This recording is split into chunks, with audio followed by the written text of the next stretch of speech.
What's up, ladies and gentlemen? Welcome back to another episode of the Tapping Podcast. With me, as always, is my co-host, Julius. And I want to make a quick shout out to Mateo. He couldn't be here today. He's in London watching his favorite team lose. So, Squirrel. shout out to him. I hope he's having fun out there because London, I heard, is a pretty nice time. So, Yeah, one of your friends went there recently. Yeah, he did. Yeah. Shout out to Toga. His team just tied with your team, actually. Why did I But we'll even get bring it up? we'll get into that later.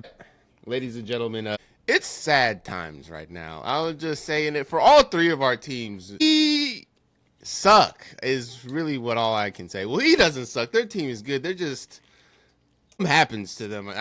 They can't put the ball in the net, which is the same for us. We suck. Of the three of us, me, Julius, and Mateo, my team sucks the most right now. If I had to, Do you think so? Well, yeah. We lost 4-1. Chelsea. We lose 3-1 to United today. We barely beat Lille on Thursday. We won by a brilliant goal, a header from that went to the sky. Let's dive into it. Let's do it. Let's talk about Europe, and then we'll talk about our woes in the Prem. So Right, why don't you kick it off? Because I'll kick it out with a bright spot. Yeah, With a bright spot least in the Europa League. We won.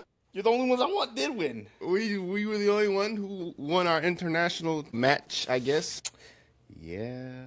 And we played pretty good.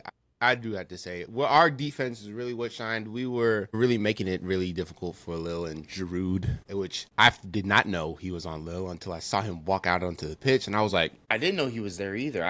Last time I remember, I think he was with LAFC or something. I didn't realize he went dude, back to he shocked me. I had no idea. 39 is still doing it. Yeah. And They don't make them like that anymore. you know, our back line was pretty good. We were batting balls back or hitting balls back. Onana was all over on defense as he usually is, but on Thursday he was in rare form. I think he might have been man of the match. I can't remember. But that first half we were making it. We didn't have any chances on goal. We were primarily just defending and making it tough for Lille to get to our keeper. Emi Martinez had a bunch of deflections and saves, so he was having himself a good game. And it's not until the second half is when we really went on the offensive. But about that, Ollie Watkins, man, me and you need to have a talk. He should have had a hat trick. Really? I'm telling you right now, he should have had a hat trick. There were the one opportunity.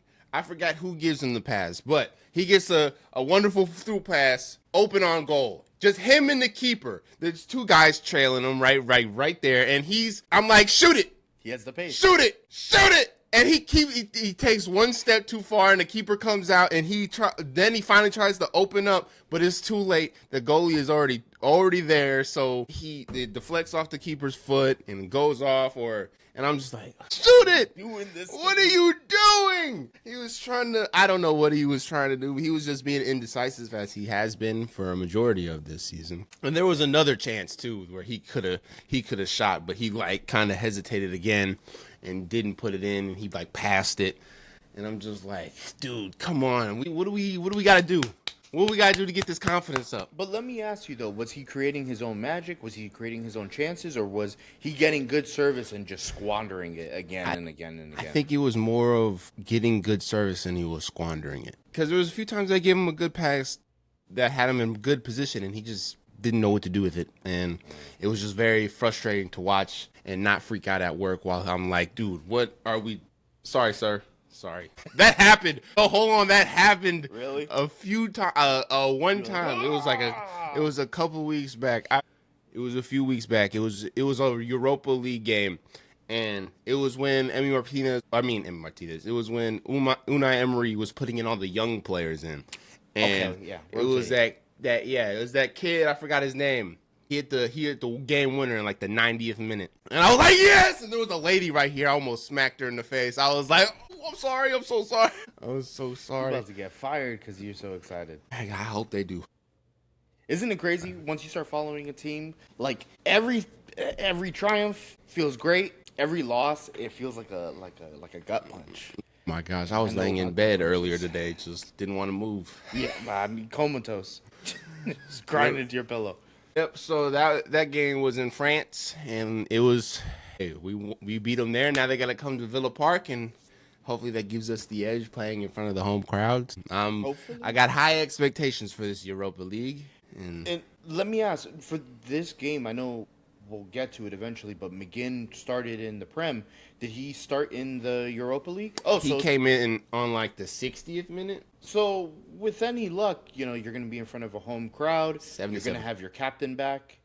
It's looking pretty promising. Do you think? How confident do you feel that you guys can get the job done in advance? We need Tielemans back. Is We that the need missing his. ingredient? We need his playmaking ability because right now we don't have that creating opportunities for different people. Because that's what our whole thing was like on that run we had was everybody was scoring, everybody was getting chances all over the field. But now that he's not there, there's no one really to distribute the ball, and Luis isn't like that either. So Maybe Buendia in the 10?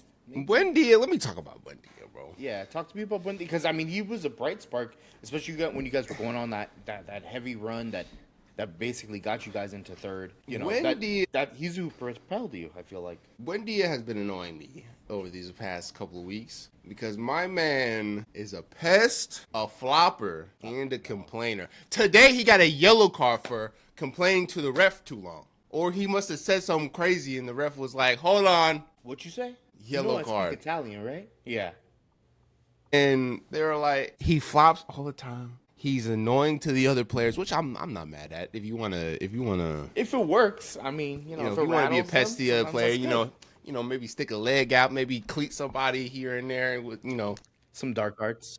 yeah, Nothing wrong with that. nothing wrong with that, but it don't really work too well because we haven't been winning or having success. So it's like it's just annoying whenever I see him on the ground laying there like, my man, get Please up. give us a free kick. Get up, man. He didn't call nothing. Get up and get on defense. That's my pet peeve with soccer right now is watching, even if it's not my team and I see somebody go down, the ref didn't call nothing. He doesn't stop the play and he's still there like, I'm like, man, get up and go. And do something. Yeah, it is frustrating. I do Like, get that. yeah, it's a frustrating time, as I've said many times over the past month and a couple months. But I think if we do get Tielemans back, we can stay in the top five. For the Prem, you mean? Yeah. Yeah, just top five. Maybe battle for that fifth spot. It's Fourth possible. spot. I mean, We'll get into it. Liverpool dropped points today. Chelsea dropped points. You know, we're still other in fourth. people are making moves that could benefit you. Hey, a shout out to the bottom four teams who have been playing their hearts out against these top level teams and have been drawing and tying. Yeah. We'll get to that later, but We'll get to that. you gotta address the first heartbreak Yeah. first, man. That And man. just real quick before we get to that, let me just let you know you might be heartbroken too in the Europa because I just looked at the bracket. You know who you might face next round? Leon? Advance Roma, and I hope Malin. Man, Malin see? brings a pox upon you. Malin. I wish we still had Malin, man. Listen, Malin might do something real bad. I wish we still Against had you. Malin, bro. Although I do like Tommy Abraham, so I don't know. So do I. I think I'm actually surprised, especially since you said Ollie Watkins has been so frustrating that he hasn't been getting even more playing time. But I don't understand. I think they're trying not to kill Ollie's confidence even more than it already is. And they got to rotate because you guys are in multiple competitions still. So, Yeah. you got I'm hoping in this next game against Lille, Tommy Abraham starts. Or they might go 4-4-2 like they like to do in the Europa League. So it's a possibility. I can't dodge it any longer. You were teeing it up, and I tried to distract you, but let's get into it. Yeah, man, it was... Brother. I caught about 15 minutes of it, and I was just like, ooh. Like, the Real just had the ball. You saw enough. I saw them scoring that counterattack, and I was like, ooh, turn this off. Yeah, it was a tough watch. Just going into it, I mean, I think we talked about it briefly. We talked about the injury list that, Madrid's injury list can make an 11 that could beat most teams in Europe. Mbappe is out, Bellingham's out, Rodrigo is out with an ACL, so he's done for the season. The list goes on and on. I felt pretty confident. I know that this is Real Madrid's competition. However, we've been putting together somewhat of a decent run. There's been a couple of dissatisfying draws against Nottingham Forest, and I know what happens in the weekend. Mm-hmm. But we went in there with a fairly attacking lineup, which I like. Okay, we think that they're weak. We're going to go aggressive. We're going to try to kill them. Basically, that's a lineup that we're going with. We went with Holland and Semenyo up front. We had Doku back and Savino on the other wing. And that's where immediately I went, hold on, Pep, what are you doing? What are you doing? I've seen you do this before. I've seen you overthink things. This guy's unintentionally scored one goal against Newcastle where he didn't even move to score the goal, but it just came off him, and now you're rewarding him to play against Real Madrid? What are you doing? Yeah, shake things up. No, that's too much shaking. That's too much shaking. Listen, what I'm seeing in that midfield, first off, it's hardly a midfield. It's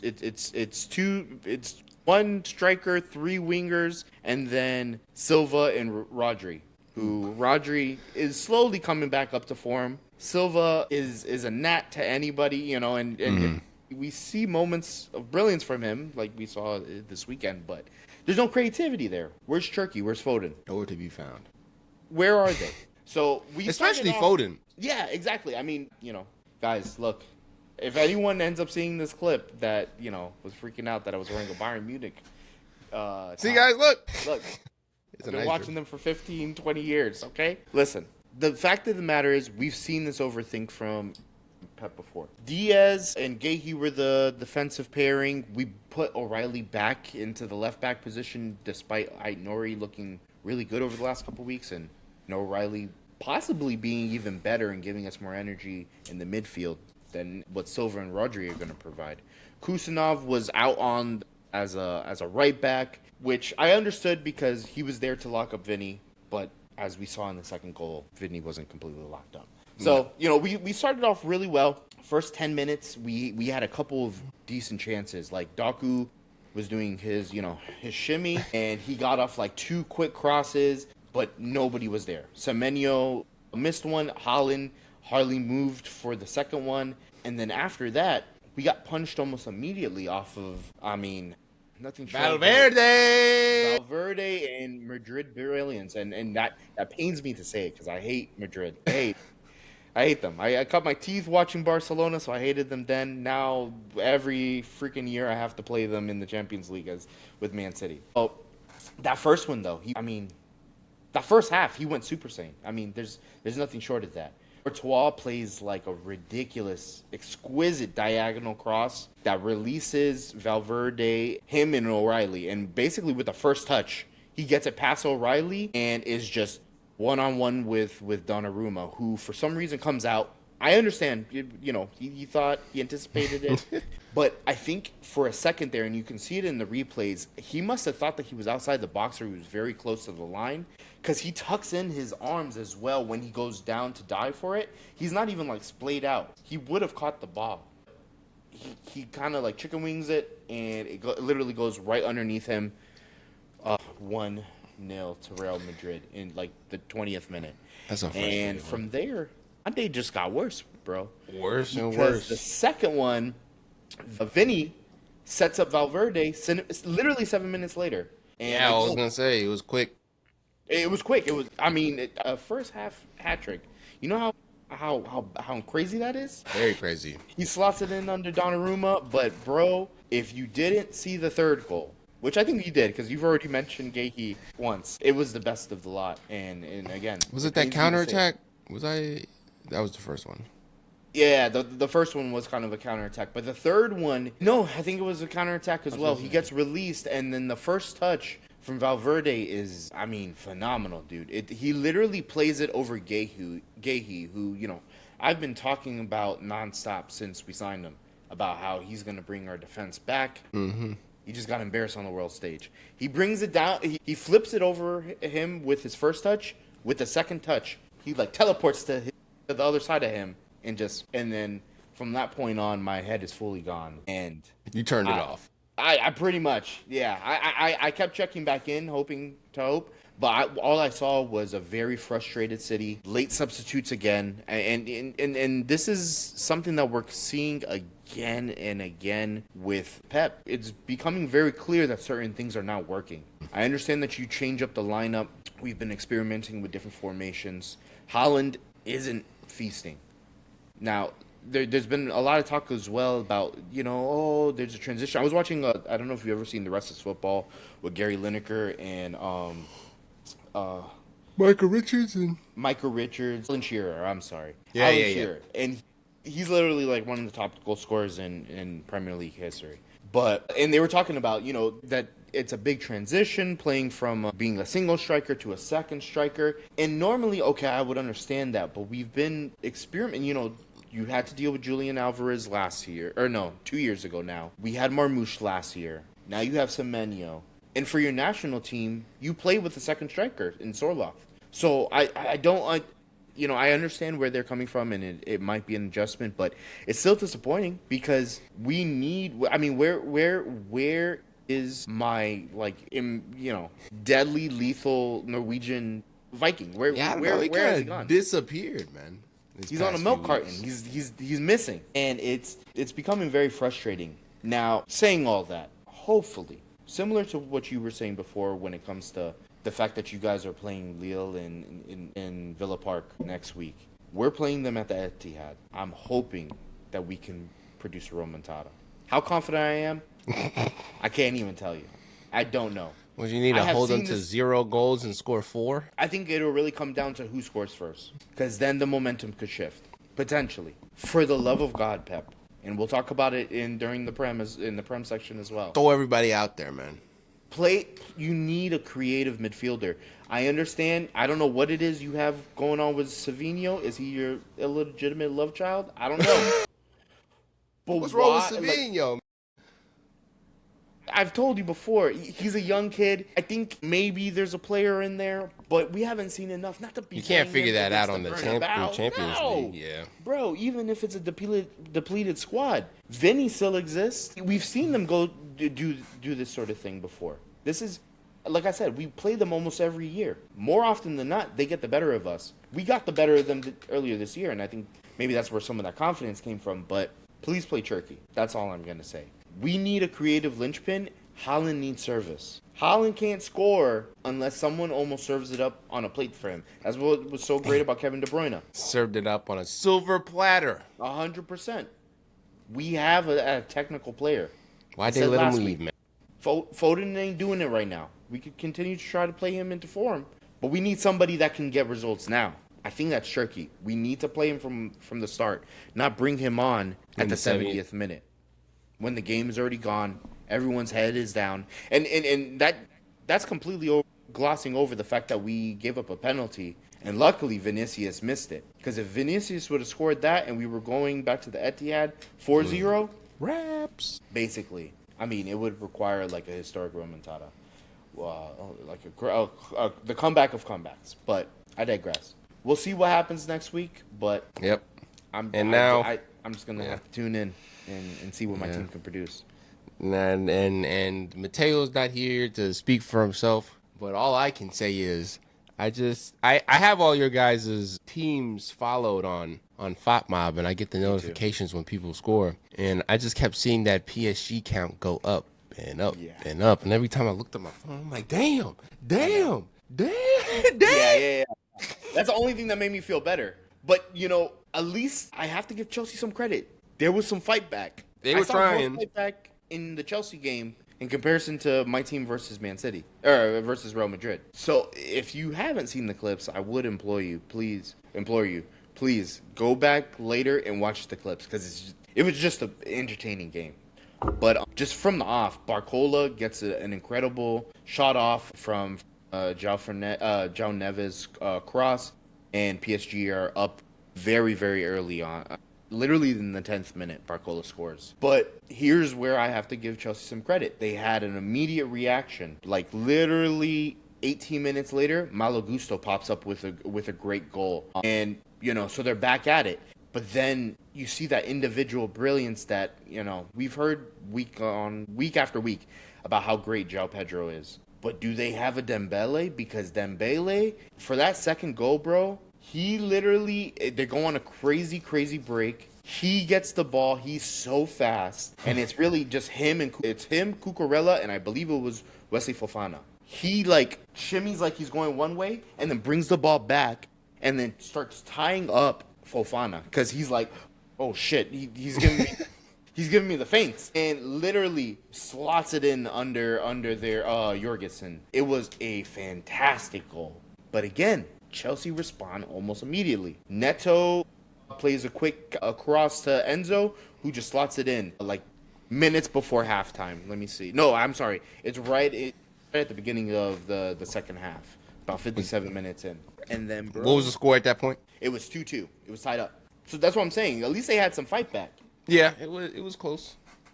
Then What happened in that second half? bro, Jorgensen, who Mateo was talking about potentially being better than Sanchez. Well, no, he's been saying Sanchez has been good, but clearly Rosinha, I don't know, lost confidence in Sanchez because he played Jorgensen today. And dude, Jorgensen basically gives it straight to Barcola, a PSG player, who plays it to Vitinha, who lobs the keeper and a defender, who runs into Jorgensen. It was shambles. And after that, they almost get another instant reply, bro. Yikes. João Pedro puts it into the back of the net, but it gets called offsides. And then after that, Kvaratskhelia comes on. Kvaratskhelia, I don't know another Georgian player. No, I know one. But dude, he comes on. Let me see. I think it's like in the 70th minute, or it's pretty late. Let me see. No, I lied. 62. He comes in the 62nd minute and has an instant impact, bro. The first goal that he scores and this is like pretty much almost in stoppage time. It's 86th minute. He gets a crazy curler past Jorgensen, like literally a second before they blow the second whistle. He gets a second one, and I don't know. It's the same difference. And like I said, Chelsea played a lot better than Man City did, but it feels more like it's wraps for them than 5 goals? Or what is that? 3 goals? Yeah, it's still a 3-goal difference. It's the same thing basically, but at least they had some fight. But I don't know. You guys both have uphill battles. 100%. And I think with them, let me see. I think this was in the Parc des Princes. Yeah, so they'll be in Stamford Bridge next. So, same thing. The English team has the home advantage. So we'll see if Stamford Bridge could be rocking. Our dear friend Mateo said that it was pretty much a graveyard. Damn. This weekend. But with that, I mean, I tried to do it justice, Mateo. I mean, you could come and yell about it next week. Do you want to talk about any of the other games? Because let's talk about how Arsenal got lucky as hell. Let's talk about it, bro. Because that was not a penalty. Nobody touched him. He touched his foot, and that didn't mean. I swear it didn't impact anything. He's touched his foot barely. First off, why? And he kept running forward. Yeah, exactly. Because he got past him. Malik Tillman went to ground way too easily. It was a little rash, but he hardly made contact with him. And Madueke got a couple more steps and then went down. If he got touched, it was barely. It wasn't. For me, that's a very soft penalty. There's no way that was a penalty, dude. It should not have been a penalty. No. And before that point, I have to say, I did watch this game. Leverkusen put up a pretty good fight. They was on them. It was on top. Yeah, they were. Yeah, they definitely were. I feel like there was a lot of pressure. They, they scored off a set piece. They did. To the Masters. They got set pieced. And really, I feel like Arsenal were looking at a loss before that penalty, But ultimately, Havertz, who started his career at Leverkusen, was the one that put it away, and they're going back again to the Emirates, to England, to their cauldron to see if they can get it done. It's going to be a tough one for Bayer Leverkusen. I think so. Yeah, I think that looks like an Arsenal win all day. But you never know. Leverkusen put up more of a fight than I was anticipating. But talking about putting up a fight, Bodo Glimt, my friend. Bodo Glimt. The legend continues. Bodo Glimt. They beat the hell out of Sporting CP. Mm-hmm. Slapped them up 3-0. I did not watch this game. I think it was happening when I was crying about Real Madrid. I just saw the score and I was like, yes! Mm-hmm. Bodo Glimt. Can they do something against Arsenal? Can they? I don't know. They had to win this first. I don't know. But it was really good. And let's see. The same boy, Warthog. Or Horg, whatever his name is. He scored the winner. Well, Ward's the Hogue. last I'm one. gonna say Hogue. Sorry, or Casper. That's probably Hogue. better than Hog. Yeah. But yeah, that was a good game. You think he getting signed somewhere? Hey, you never. Listen, the Norwegians, all the Scandinavians are everyone wants a Scandinavian striker now. I got one. United got one. Napoli got one. They're going around. Arsenal got one. Yeah. And then the only other things that happened, especially on Tuesday, there was some goal fest. Bayern Munich slapped the shit out of Atlanta. Yeah, it was That bad. Elise goal was crazy, but that tie is pretty much done. So between my beloved Manchester City or Real Madrid, they'll be facing them probably, in all likelihood, in the next round. And then Atletico Madrid put the works to Spurs, to the point that the Spurs it was goalkeeper had to get embarrassing, subbed bro. up. He got subbed out in the first half. Before halftime, bro. He was crying on the way to the He locker was. room, dude. He was. It was crazy. Relegate Literally. this team immediately. Relegate this team immediately. I know they tied today, but They did tie relegate today. them immediately. They got lucky. Against the Liverpool, but I don't know. But yeah, it's looking pretty grim. Again, a 3 goals difference in terms of scoreline. It would be hypocritical of me to say that they have zero chance when I'm hoping that my team can come back and maybe Chelsea can as well.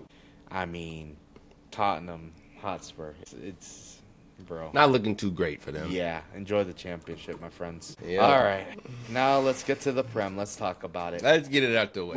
Where are we starting? Where are we starting here? So, Bruno Fernandes stick his foot down our throats today. His golden boot was just flicking passes beautifully all over the pitch. That corner, That first goal. Yep, that's exactly what I was going to say. fantastic. And who was it? Was it Casemiro. Casemiro? Literally Crazy about to header. retire. Well, he's going to leave Man United at the end of the season, but bro, he's Still though, perfectly placed, right killing over Martinez's hand. And then that pass to, you know what? That pass to Cunha was spectacular. But the let's second. talk about the bane of my existence in Leon Edwards. Right? Now, I'll give him this. He's good in one-on-one situations. Did I say Leon Edwards? I've said that so did. many You meant times, Bailey, bro. right? Bailey. I Okay. keep thinking about the other dude, other black English dude that's famous, the fighter. Okay. He was a champion. For some reason, when I think Leon, I think him. But Leon Bailey. I need more effort, dog. I need more. He's good on one-on-one situations. He can get past people and make good passes. When it comes to his effort, it's really lacking at times, and it really pisses me off. And it really happened, is showcased today. He tries to force a pass into Morgan Rogers on the attack, but there was too many defenders around, but he still tried to force it in. And then as soon as he turns it over, he goes, I hate that. When and they're then, frustrated, and then starts it walking. spreads. And, Yeah, but if your teammates see you do that and see you give up on the pitch, that shit is infectious, bro. Then they're not gonna put in the effort. Because Morgan Rogers did it too. When he saw the pass coming and it didn't happen, he was like, and then Leon Bailey was like, and then starts walking back, and I'm just like, why are you walking? Bruno Fernandes is going up the field right now. On the And counter. Bloop. So it was a beautiful pass. I think it was Bogard to Cunha, who slots it into the wide side of the net pass, Emi Martinez, and I'm just like, yep, let's turn this off. Yep, I don't want to watch. I don't want to watch this anymore. And I turn it back on for one more second, and I see what's his name, Sesko, in the corner celebrating, and I'm like, son of a bitch, turn this back off again. And so yeah, man. I mean, I know. we had chances. We had a couple chances, but overall today it just wasn't happening. I didn't get to see the first part of the first 30 minutes because I was asleep. I was up late last night, so I didn't get to see that. But there was just the one goal we did have. It was pretty great. I'm trying to remember it right now. Ross It was Barkley. Ross Barkley. It was great. I wish I could remember what happened because I was going crazy when I was laying in bed. I was like, let's go. And they tried to take it away from us because they thought it touched Onana, his shorts. They were like, we're trying to see if it touched him. And Was if he offsides or he was offsides. That's why they were looking at it. And it barely went past him. And I was like, please. And this was to tie the game up. And I was like, please. And They allowed it, but that was a beautiful goal. I'm trying to remember how it got to that point that he. So it looks like there was a cross to Yeah. Digne. Digne crossed it back, and it went straight to It went Barkley. straight to Barkley, and he was in the perfect time and place, Far slotted corner. it in. Yep. Inside It the was penalty that box. was our brightest spot all day, but I think like 10 minutes later they scored, so it was kind of over after that. It's frustrating, man. Yeah. So defensively, not looking so hot. Defensively, Because, we got holes because we like to turn the ball over too many times. It was so sloppy today. Buendia and Morgan Rogers, Ollie Watkins, Ross Barkley, even Leon Bailey. We was just handing the ball over, and our defense was just on the back foot the entire time in that second half. So, when you're on the defensive that much, on the counterattack at that, it's almost going bound to happen. yeah, it was happening all day for United. But shout out to United. They've been playing really good as of these last few months. They climbed into the top 3. Maybe they'll catch up. Probably not. Let's be honest. The top 2 teams are far away. Dude, not really. They're like 6 points away from us. Oh, hey, I mean, now you guys are 9 points back. Yeah. So let's get into that. Let's get that one over. Yeah. I mean, it's just another situation where what is this lineup? Again, we went hyper aggressive.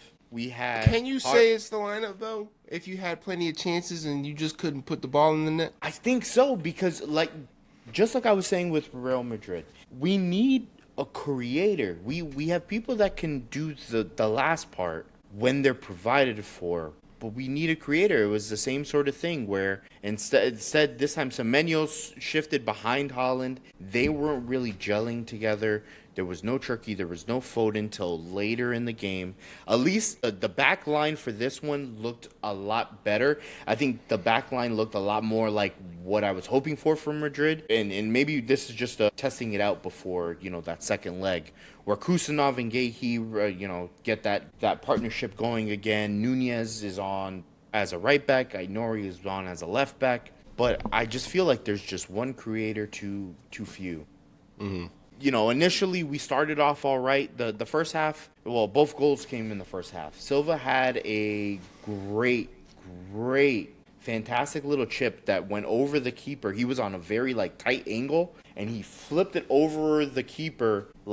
It's one of those goals you score in FIFA where it's just mathematically there's just not enough degrees for that to make sense. But he flipped it over and into the far corner of the net. But, dude, almost immediately, they went back Set to piece. other end. Set piece.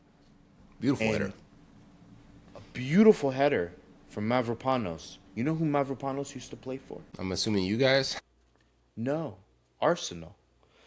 He used to play for Arsenal. So he's a sleeper agent. He's a sleeper agent. Oh, He's a sleeper that's why y'all agent, lost, bro. man. He's plotting. He's a sleeper agent, and he came up big later on in the game with a huge block on a potential Holland winner, and but ultimately it's just not good enough, bro. Like you said, a lot of these relegation teams, we're seeing them feel the heat coming up from the depths of the championship, and none of them want to go down, not easily. So they're playing. Even Wolves is making a last-second bid to try and stay, bro. They've won That's what I'm saying. So many games. Wolves and West Ham have had a couple of results over the last couple of weeks that we're not expecting. We're not, we think they're as good as gone, so we think they're just going to roll over. But because, they're so desperate to stay up and get whatever points they can, kudos, good for them, I guess. Yeah, but roll over, damn it. Yeah. Good on them, I guess. But, they sat back in a super low block and were playing super defensive. And then that goes back to what I'm saying with the lineup. You need someone that can ping a pass over some defenders. You need somebody that can see that line-breaking pass. We need some sort of just a spark. I'm not seeing it. Everyone looks leggy. Everyone looks tired. The Holland's movement is down to a snail's pace. I know he don't move, bro. I know the pace he has, and I know how hungry he can be, but I don't know if it's the system or is he carrying an injury, because I remember he got messed up in training. I think Kovacic ran into him, and he missed, I think, the Newcastle game, but we handled that. but he just doesn't look like the same player right now, and it's becoming concerning because despite the numbers, questions are going to continue to be asked, especially if he's blanking in title run-ins, if he's blanking in big games. He's still the best striker on the planet on his day, but when is his day? Excellent question. That's where I'm at.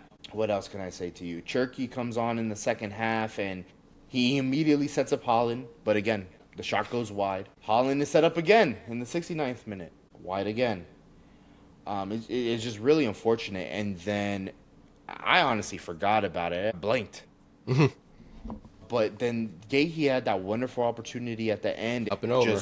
We didn't get the win. We didn't earn it, unfortunately. You could creating chances, but if you're not taking them, it doesn't count for shit. Oh. XG is just a stat. It doesn't give you any points, however high your XG is. So yeah, guys. It's been frustrating.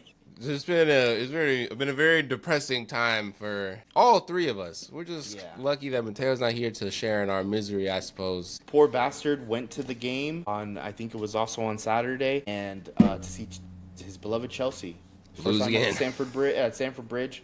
He looked so happy. He video called me beforehand. He showed me the whole pitch. They were there before everybody. Okay. That poor bastard. Man, he had to watch that. Gordon messed it up for him. Yep. The only goal in that game. There was some good chances from Chelsea from what I saw. I didn't catch the full game, but unfortunately it wasn't enough to get over the line. Nope. And then Arsenal won. In the last 2 minutes of the game, they won. Everton was playing so well too. Pickford was all over it. There's a reason why he's England's number one. But they got, I don't know, the football gods were on their side that day. That ball hit perfectly off of I think it was Madueke or whoever it was, perfectly off, and it was right there for Gilchrist. Tap it in. He scored the first. The tapping merchant himself, and then that last one for Dauman was just give me one because they had to bring in the keeper for that. Corner. So that's the second time this season that they've gotten one of those, and it's kind of annoying, but it is kind of annoying. You like seeing Wonder Kids do Wonder Kid things. This Max Dauman kid, the Arsenal fans in my life have been talking about him to nonstop. He's 16 years old. They're very excited about him. Good for fucking him. Yeah, good for that guy. I don't give a shit.